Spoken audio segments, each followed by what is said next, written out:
Hi, I'm Tony Nichols, and welcome to Chamber Chat.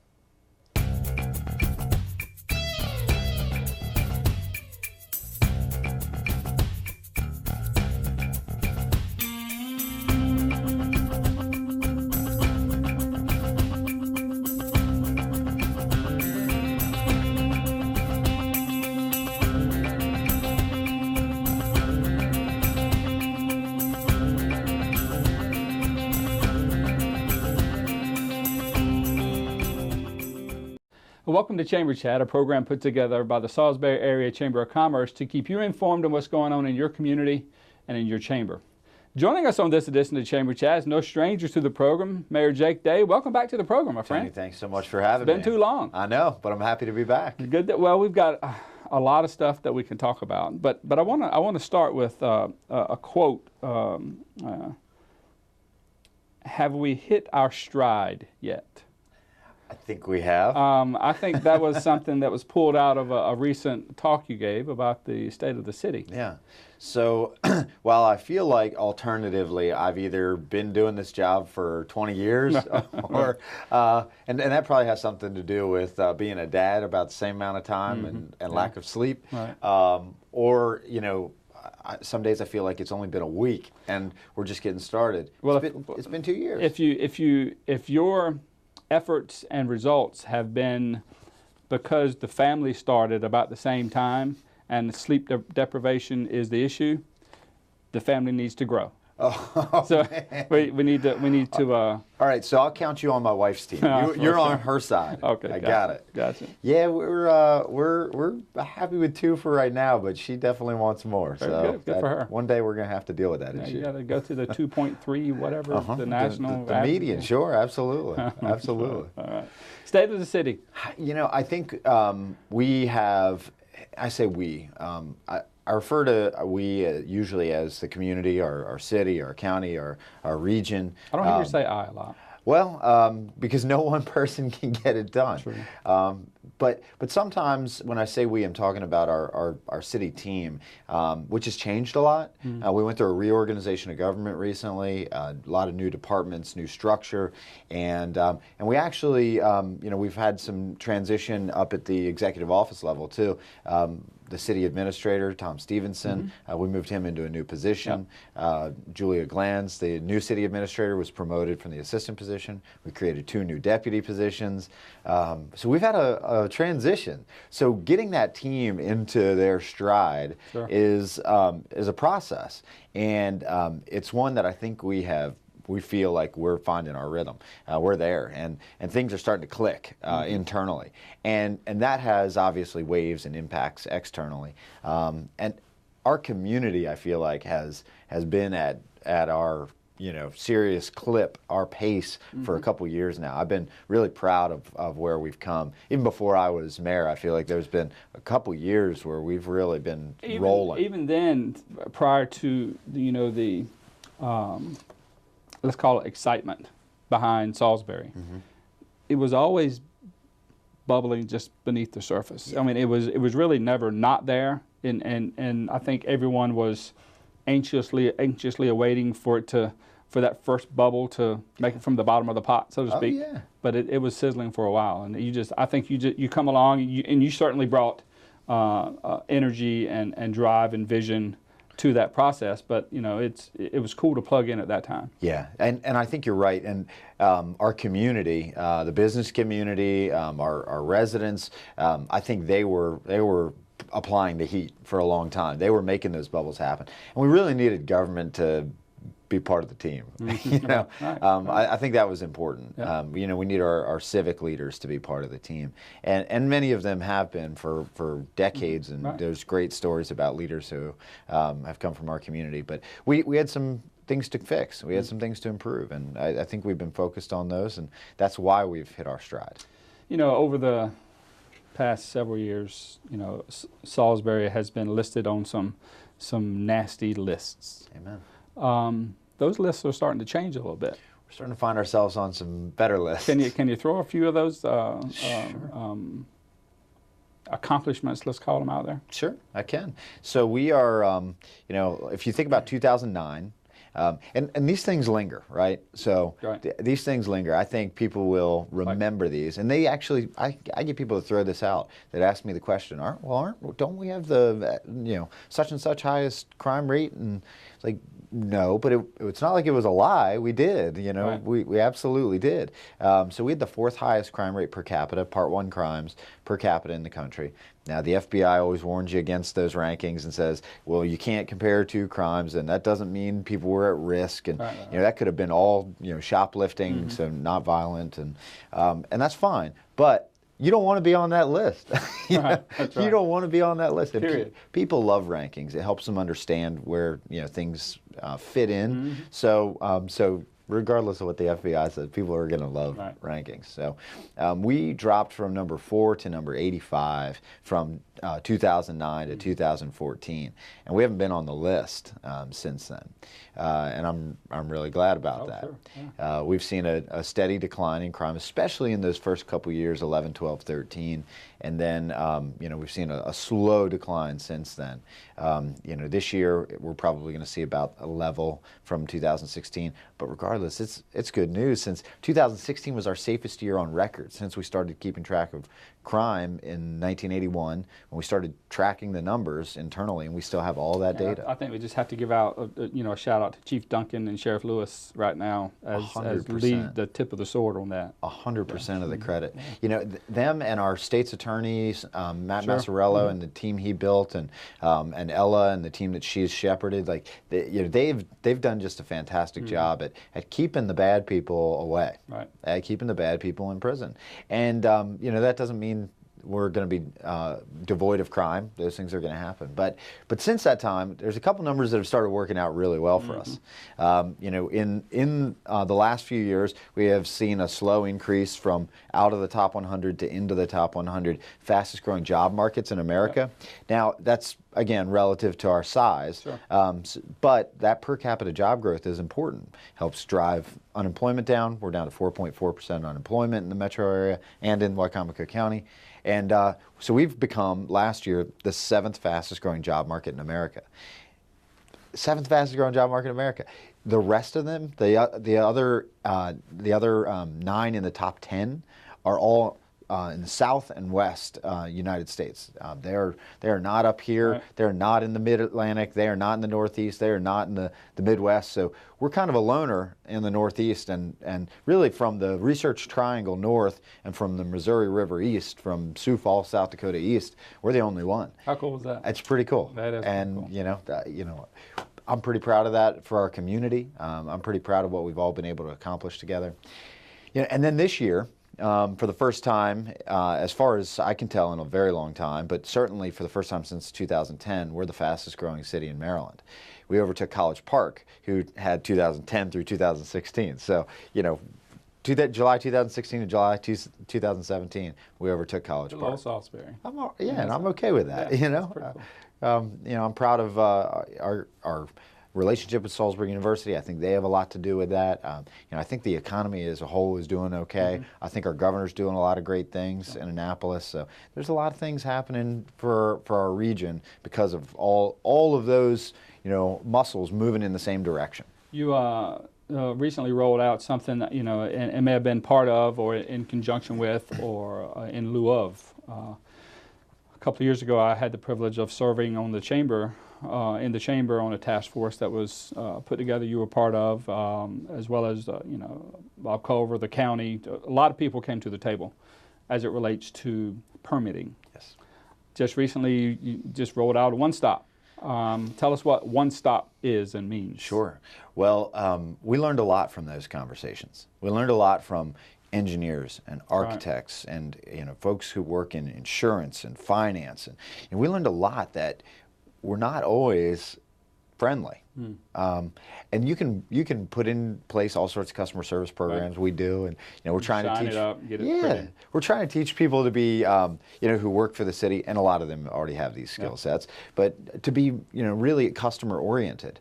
We love the model where, I think they call it the Ritz-Carlton model, where as soon as a problem arises and you become aware of it, it's your problem, and you got to carry that customer all the way through the solution, even if it's not your area of responsibility. That customer is your responsibility. So you're going to make sure that they get their problem solved by the right people. Right. We love those things. However, when somebody wants to build something in your community or is even willing to give you a look, and they have to go through 6 different offices, 6 different people, 6 different places to receive the permits necessary to make something happen, whether it's a renovation or a ground-up redevelopment, you turn people away. Right. We know there's a leakage. We Sure. know we're causing people to choose another place, Right. whether it's Sussex County or Worcester County or you know, out of the region. So we had to fix that. We really did. So we've consolidated a number of offices and functions, and the result of that is our new Department of Infrastructure and Development. So now, room 202 on the 2nd floor of the government office building, we've built out a new customer counter, and we've got Beverly Tull, who has worked for 18 years, I think, in planning and zoning. She's sitting right there. She is your shepherd. She will carry you through the project. And she tracks all of the projects and reports on the statistics of how quickly we turn projects around and permit them. Obviously we want to protect public interest, public safety. We're going to always do that. We've got professionals that are dedicated to those things, but that doesn't mean we were doing it as efficiently as possible. Sure.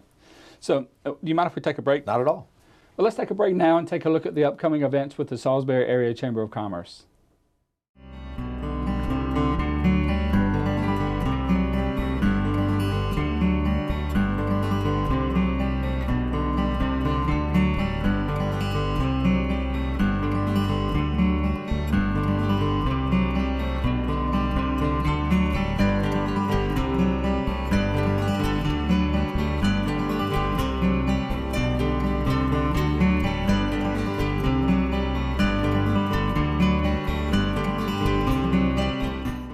Welcome back to PAC 14, and you're watching Chamber Chat here with Mayor Jake Day. Glad to be back. Tell us how, in your opinion, the Winter Wonderland was pulled off this year. This is a fantastic event supporting a great organization, the Wyatt's Warriors Foundation. This is really, I think, has a bright future for Salisbury. Jen and Brian Shipe and our friends at Greater Salisbury Committee, Mike Dunn and his team, have done a fantastic job. Our field operations crew worked their tails off to build a 60-foot Christmas tree. Right. Which, yes, kids, sorry, it's an artificial tree, but a 60-foot tree in the city park. We had ice skating. We had a Christmas shopping village. This is the sort of thing that we want to actually extend in future years. This was sort of a test run, but it's a big investment and a big operation, and so we want to see that last the whole month of December if we can next year. So that's our goal, is to make this a Christmas tradition in Salisbury. Well, you just took the words right out of my mouth. It's easily one of those things that can become something that you look forward to all year. Yeah, absolutely. The Winter Wonderland of Lights, the Winter Wonderland going skating in Salisbury. Yes. I mean, it could easily become a tradition very quickly for a lot of people. I know I never I skated here as a kid in Salisbury, never had the opportunity. That doesn't mean we never had an opportunity in the past. I'm not aware of it, but now and moving forward, I think it's a great thing for kids growing up here to be able to do that. Right here on Chamber Chat, I will confess that I did not skate, but I will make the commitment to all the Chamber Chat Nation. We just coined that phrase today. That I will, in 2018, I will put on a pair of ice skates. You heard it here first, folks. And take that, probably plunge. But, well, fortunately, it's a synthetic surface, so you won't go through the ice. You might slide across it a little bit, maybe a couple bruised knees, but you'll be okay. So, you and your family, you by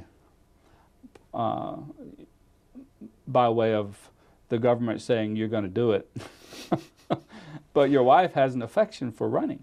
Yeah, she does. She's run quite a few races. Yes, she has. I remember one very significant race she was in, and it worked out well for your family. But we're going to get a marathon. We are. What in the world? Salisbury, Maryland's getting a marathon. Yeah. Here's the thing that I see. People choose places to live based on work, things like that, but ultimately they want a nice place to live. They want quality of life, and quality of life means a diversity of experiences, a diversity of things to do. You got to have a beautiful park. You got to have a thriving downtown. You got to have a mall. You got to have according to most people, you got to have a Cracker Barrel, and we could talk about that too. Chick-fil-A on the South End. Got to have a Chick-fil-A on the South End. On 13. Yes, sir. Yes, sir. So all these things are critical, and I think one of the stars in our constellation that we were missing was a marathon. It's something that most larger cities have, and there's not one on the Eastern Shore. There's a half in Ocean City, a half in St. Michael's. There are two marathons in southern Delaware on the coast, and we wanted to be part of the mix and attract people here. It's an economic development initiative. Sure. Rehoboth made about $3 million in economic impact last year. St. Michael's about $2.5 million in economic impact. So for a thing that not many people can do, and I consider myself among them, although I'm going to try this year. But for a thing that not many people can do, it actually has a pretty big impact because people want to participate and they want to show up and support it. About 85 to 88%, depending on those two races, were out-of-towners that came and stayed the night in town. So that's great for our tourism economy. Sure. It's great for our hotels and our restaurants, but also just the community pride.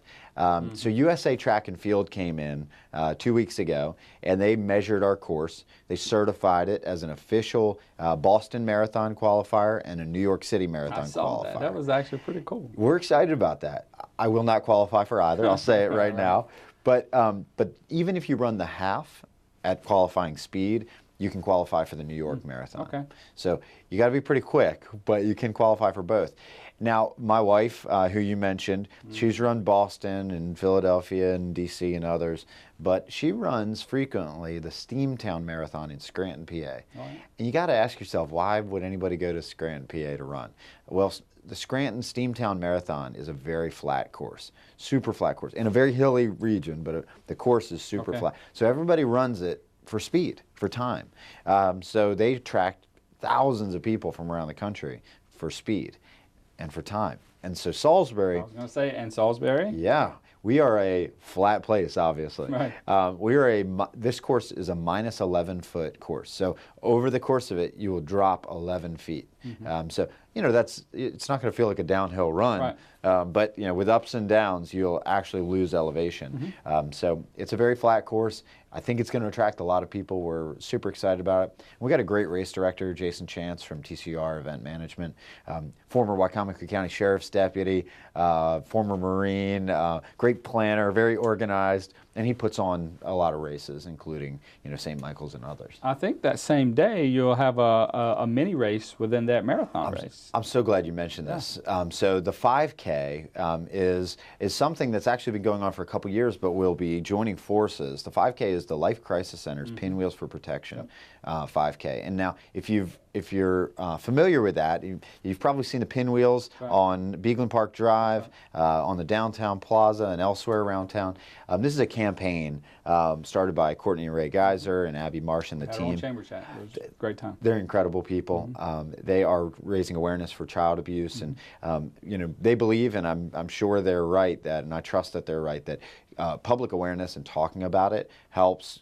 Kids talk about it, helps parents look out for risks, and that's while it's a scary topic, it's one that very needed. If public awareness helps, let's make the public aware.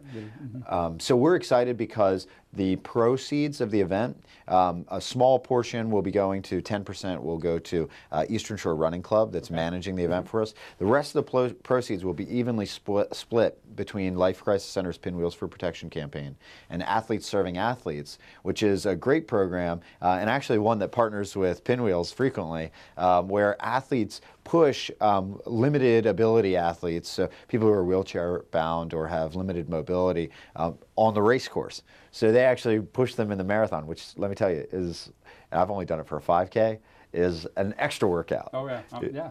It's an extra can't workout. comprehend it. Great programs. and I think, you know, what you need to remember, anybody who's interested in signing up for the 5K, the half marathon, or the marathon, is that your proceeds aren't going to the city of Salisbury. They're not going to any, Right. you know, any corporation. They're not going into somebody's pocket. They're going back into our community in these great endeavors, these great community endeavors. If a marathon wasn't enough, well, I'll start with this.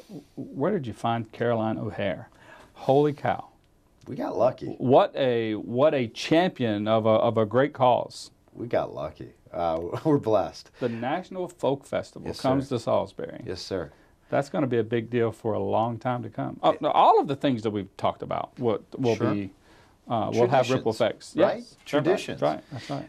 You know, the National Folk Festival. So Laura Bottinelli, our great director of our Ward Museum here in town, when I was a candidate for city council in early 2013, she pulled me into her office and said, read this brochure. We need to apply. We need to go after this. We should get this. It'll be huge for our community.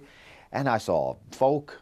I saw, you know, hundreds of thousands of people and, you know, $1.3 million. I was like, okay, we're not ready for that. In your best Scooby voice, you say, Yes, yes. I don't think I could do it as well as you did right, it. right. But I'm not, you know, we're not ready for that. We have so many, we have the basic building blocks to work on.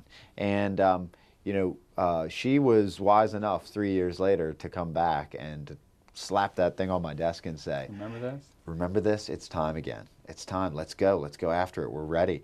And all I could think was, yeah, we are. We are ready. We're ready to put ourselves in the competitive fight on a national stage and say, that should be here. You're looking for a city on the rise, that's us. You're looking for a city that's got potential, that's us. And we've got enough of the basics down that we are prepared for the next thing.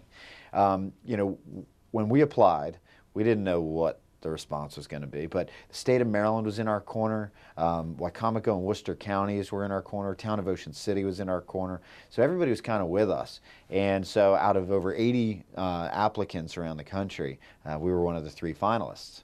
So the folks fly in, they come visit us, and you know, they do a site visit, and we walk them around, and we show them our footprint, which was the city park and zoo and the civic center and the old mall property. And we hadn't talked to the folks that own the old mall property, but we were confident, you know, they'd work with us.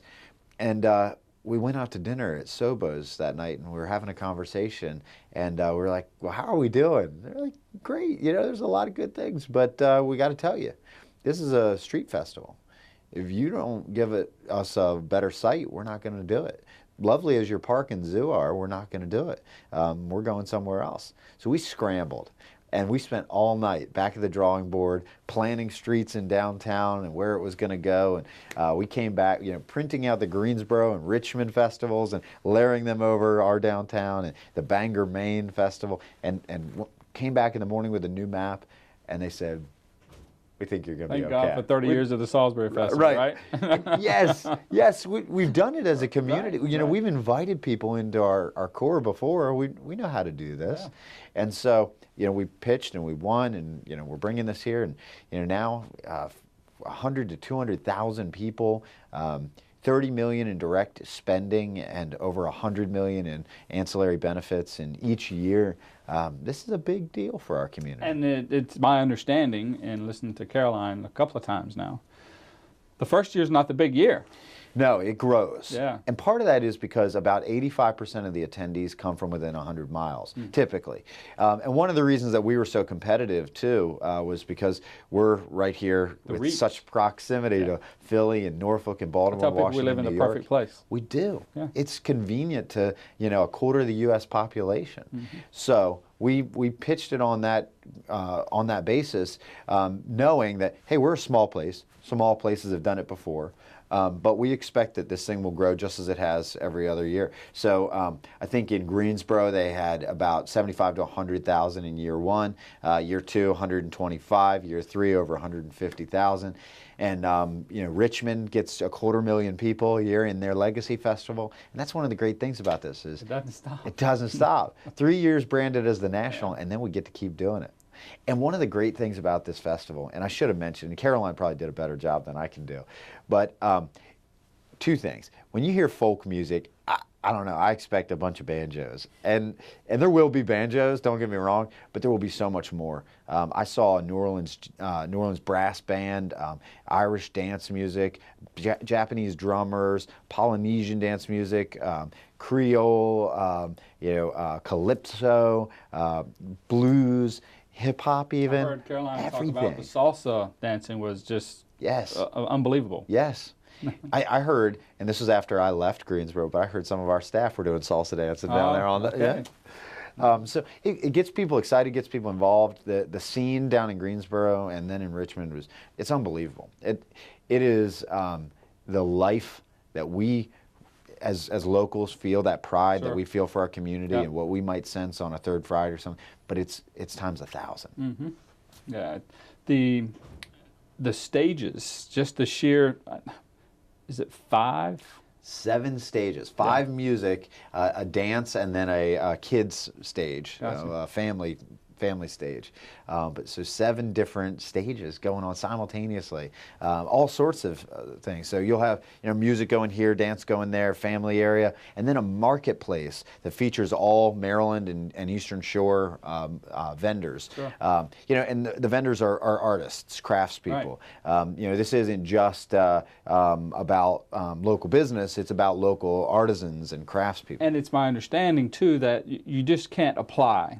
And whether it's your band or you're an artisan and you make a widget, it has to be tied into a legacy. That's right. Of that craft or that art. That's right. Which is in and of itself pretty cool, and I think will help or has helped the enormous professional curb appeal yet family-friendly atmosphere. Yes. Yeah. Because the National Council for the Traditional Arts, our partner in this, because they have a rigorous process and a juried process to select the best artists in their tradition, in their field, right. in their type of music, you're going to go see a good show.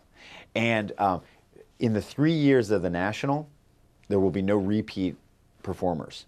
Wow. So every year you're going to get a new show. That's impressive. And when year 4 rolls around, we can start pulling some back. So hey, let's pull back fan favorites. So that's kind of the neat thing about this, is that for those 3 years of the National, you're guaranteed an entirely different experience for that weekend. And let's remember, it's a free festival. So let's make a deal right now that next year about this time you'll come back and you'll give us an update. Yes, sir.